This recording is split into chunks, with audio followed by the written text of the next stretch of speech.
একদিন আমাকে মনে পড়বে, কিন্তু সাহস করে ফোন দিতে পারবে না। লজ্জায় নিজেকে সংবরণ করবে।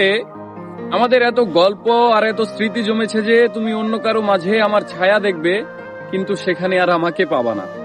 একটা আক্ষেপ জন্ম নিবে তোমার ভিতরে। রাত গভীর হলে আমার ফেসবুক ওয়াল ঘুরতে মন চাইবে তোমার।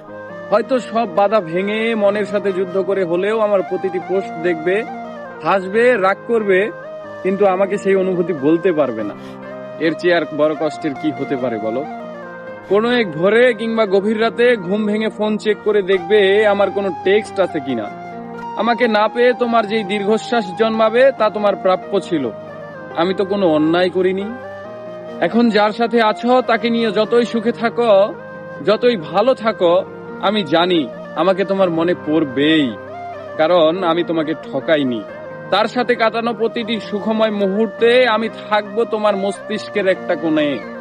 এর চেয়ে বড় শান্তির আর কি হতে পারে বলো? আমাকে কষ্ট দেওয়ার প্রতিটি পাপ তোমাকে ঘিরে ধরবে। একদিন তুমি অসুখী হবে, একদিন তোমারও আমার জন্য কাঁদতে মন চাইবে, কিন্তু চোখের পানি আর আসবে না।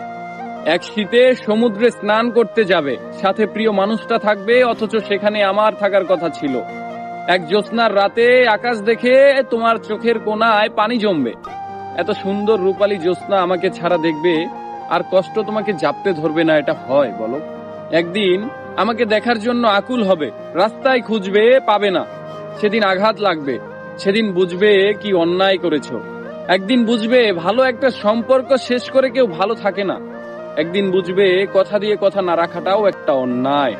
সেদিন চাইলেও আর নিজেকে ভালো রাখতে পারবে না। কিন্তু একদিন আসবে, সেই দিন আমি আর তোমার মাঝে সুখ খুঁজবো না। আমি না চাইতেও তোমার দেওয়া প্রতিটি অবহেলা একদিন আমার জীবনে অন্য কারো মাধ্যমে সুখ হয়ে ফেরত আসবে, কিন্তু আমি আর তোমাকে মনেও করব না।